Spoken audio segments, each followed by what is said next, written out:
طریقے کے حوالے سے میں یہ بات کرنا چاہ رہا ہوں, تیاری کے حوالے سے بات کر رہا ہوں. الحمدللہ ہم نے کیمپین کا آغاز کر دیا ہے اور انشاءاللہ تعالی میں یہ سمجھتا ہوں کہ پاکستان پیپلز پارٹی جو ہے وہ اس وقت پاکستان کے اندر مقبول جماعت اس حوالے سے ہے کہ وہ عوام کی بات کرتی ہے, رول آف لا کی بات کرتی ہے, فیئر پلے کی بات کرتی ہے.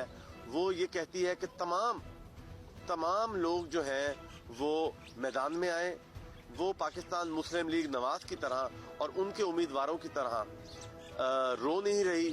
وہ یہ نہیں کہہ رہی کہ تحریک انصاف جو ہے وہ الیکشن نہ لڑے, ان کو بند کر دیا جائے, ان کو میدان سے ان کو خالی میدان ملا جائے. میں تو یہی کہوں گا کہ یہ ایک فاؤل پلے ہے.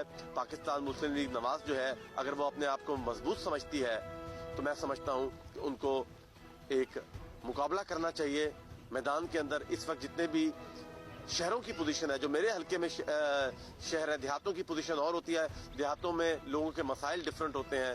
دیہاتوں میں لوگ ہمارے سے کھالے کی وجہ سے, گروپنگ کی وجہ سے ان کی گروپنگ کا ڈیفرنٹ مسئلہ ہے. لیکن شہروں میں پاکستان مسلم لیگ کے جو امیدوار ہیں ان کے اوپر لوگ دروازے بند کر رہے ہیں. ان کے اوپر لوگ میں یہ کہتا رہتا ہوں ہر تقریروں میں بھی کہ وہ کیا تجھ کو جہاں والے ستمگر نہیں کہتے تو ہیں لیکن تیرے منہ پر نہیں کہتے. ان کے ساتھ یہ حالات ہو رہے ہیں. علی موسیٰ گیلانی صاحب, یہ بتائیے گا کہ اپنے مد مقابل کسے دیکھ رہے ہیں, مسلم لیگ نون یا تحریک انصاف کو؟ تحریک انصاف کے امیدوار جو ہیں وہ ایکٹیو نہیں ہیں, وہ نہیں آ رہے میدان میں.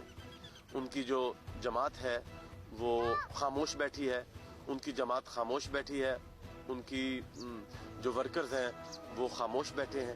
سیاسی کارکنان ہیں جو کہ ایک پولیٹکس کے اندر یقین رکھتے ہیں, ان کو میدان میں آنا چاہیے. اور الیکشن کا جو ایک پروگرام ہے, میں یہ دیکھ رہا ہوں کہ اس وقت تک ابھی تک اس طرح کا ٹیمپو الیکشن کا نہیں بنا, کیونکہ لوگ شاید اس کا شکار ہیں کہ شاید الیکشن نہ ہو. لیکن ہم ان کو یہ کہہ رہے ہیں کہ پاکستان پیپلز پارٹی جو ہے وہ میک شور کرے گی کہ 8 فروری کو الیکشن ہو. اچھا, آپ یہاں سے MNA رہے ہیں, مختصر عرصے میں اپنے حلقے میں کیا عوامی خدمات انجام دی ہیں؟ دیکھیں 6 سے 7 ماہ کے اندر جو میں یہاں سے منتخب ہوا, وہاں پر ایک یہ ملک ایک آئینی بحران, ایک انتظامی بحران اور ایک فائنینشل بحران سے گزر رہا تھا. میں منتخب ہوا, عمران خان صاحب نے پنجاب حکومت توڑ دی. اگر ہم کچھ کام کرنا بھی چاہیں, کوئی وفاق کے فنڈ پنجاب کے اندر دینا بھی چاہیں, تو پنجاب کے جتنے بھی محکمے تھے وہ غیر فعال ہو چکے تھے. الیکشن کمیشن نے پابندی لگا دی تھی, الیکشن کمیشن نے کام روک دیے تھے, جس وجہ سے 6 ماہ یا 7 ماہ کے اندر کوئی کام نہیں ہو سکا. اگر میں چاہتا بھی تو کام اس لیے نہیں ہو سکتے تھے کیونکہ پنجاب حکومت فعال ہی نہیں تھی. کیئر ٹیکر سیٹ اپ آ چکا تھا. کیئر ٹیکر سیٹ اپ کی آنے کی وجہ سے جتنے بھی ترقیاتی کام تھے وہ رک چکے تھے. ہمارے دیہات کے لوگوں کے یہی مسائل ہوتے ہیں. آج جہاں پر میں بیٹھا ہوں, یہاں پر سے میں شو کر رہا ہوں آپ کا, وہاں پر بھی لوگوں کے یہی مسائل ہیں جن کو میں ان کو بتاؤں گا. ساری زندگی سے یہ ہمارے ساتھ ہے.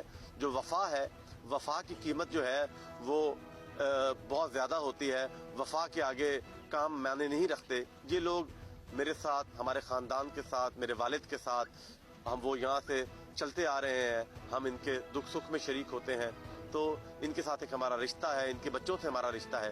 تو میں یہ سمجھتا ہوں کہ یہ کاموں کو یہ بھی انڈرسٹینڈ کرتے ہیں کہ 6-7 مہینے میں تو کچھ کام ہو بھی نہیں سکتے تھے. لیکن ان لوگوں کا میں یہ شکریہ ادا کرتا ہوں کہ جب تحریک انصاف کی پنجاب کی حکومت تھی, عمران خان کا ایک ہوا تھا, شاہ محمود قریشی صاحب کی بیٹی تھی, بیٹی کا بڑا احترام ہوتا ہے, تو اس وقت بھی پورے پاکستان میں مسلم لیگ نواز بری شکست سے ہاری.